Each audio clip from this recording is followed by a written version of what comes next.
Hello student, welcome to eco talks with Naz. I hope आप सब अच्छे होंगे। जब भी हम इकोनॉमी की बात करते हैं तो हमारे माइंड में बहुत सारे ऐसे टॉपिक्स आते हैं like inflation, employment, economic growth, government policies और डेवलपमेंट, कंट्रीज का डेवलपमेंट जैसा टॉपिक हमारे माइंड में आता है। तो क्या आपने कभी ये सोचा है कि ये सारी एक साथ स्टडी करने वाली ब्रांच कौन सी है? So the answer is macro economics. आज के सेशंस में हम फीचर्स ऑफ मैक्रो इकोनॉमिक्स पढ़ने वाले हैं। फीचर्स या कहे characteristics of macro economics. Macro economics के फीचर्स स्टडी करना एग्जाम पॉइंट ऑफ व्यू से इम्पोर्टेंट नहीं है। हमें ये जानना है कि हमारी कंट्री, हमारी जो हमारा नेशन जो है, हमारे कंट्री की जो इकोनॉमी है वो किस तरह वर्क कर रही है। मैक्रो इकोनॉमिक्स में हम किसी एक इंडिविजुअल कंज्यूमर, इंडिविजुअल वर्कर, किसी particular firm, industry, household की बात नहीं करते हैं। यहाँ पर हम entire economy as a whole aggregate study करते हैं। Total investment, total income, total और टोटल सेविंग्स, ये सारी चीजों की स्टडी करते हैं। एम्प्लॉयमेंट की स्टडी करते हैं। इकोनॉमिक ग्रोथ, इन्फ्लेशन जैसे ब्रॉड कॉन्सेप्ट्स को हम अंडरस्टैंड करते हैं।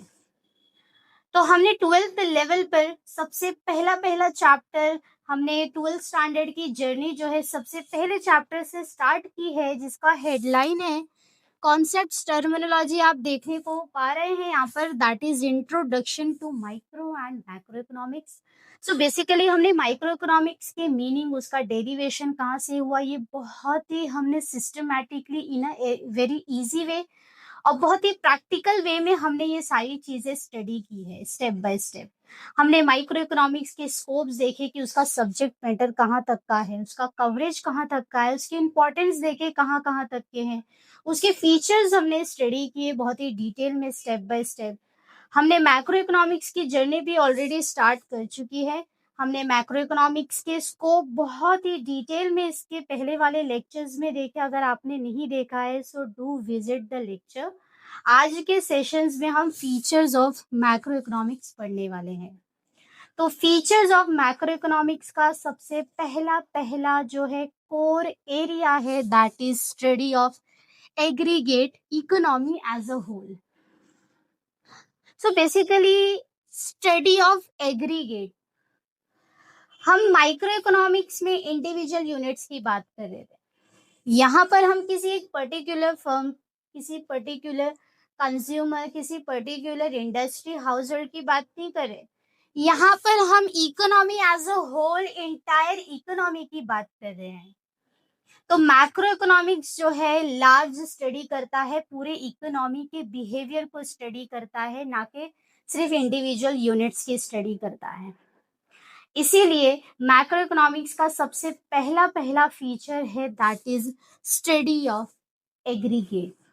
तो जैसे डॉक्टर पूरी हेल्थ चेक करके, बॉडी का हेल्थ चेक करके वो एक पेशेंट्स की रिपोर्ट, उसकी कंडीशंस बताता है, इसी तरह जो है मैक्रो इकोनॉमिक्स जो है पूरे इकोनॉमी की हेल्थ चेक कर उसको इवैल्यूएट करता है, एग्जामिन करता है। So that is why it is called the aggregate study, study of aggregate. यहाँ पर हम entire as a whole economy की स्टडी करते हैं, total income, total savings, total investment की बात करते हैं, ना कि स्मॉल इंडिविजुअल यूनिट्स की बात करते हैं।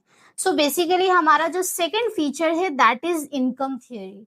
जिस तरह हमने माइक्रो इकोनॉमिक्स के फीचर्स में देखा था कि माइक्रो इकोनॉमिक्स का दूसरा नाम जो है दैट इज प्राइस थियोरी, इसी तरह मैक्रो इकोनॉमिक्स को हम इनकम थियोरी कहते हैं।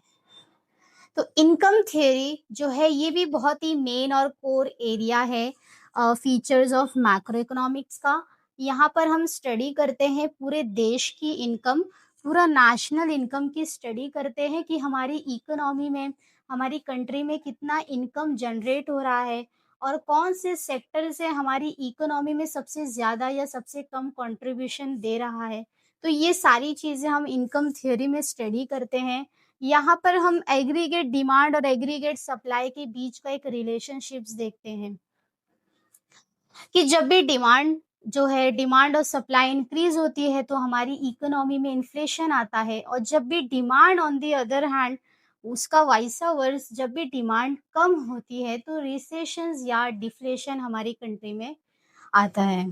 तो इसीलिए इनकम थियरी जो है ये बहुत ही इम्पोर्टेंट स्टडी करता है मैक्रो इकोनॉमिक्स का। तो आइए हम थर्ड फीचर्स की तरफ चलते हैं मैक्रो इकोनॉमिक्स के। सबसे पहला हमने फीचर्स देखा study of aggregate income theory.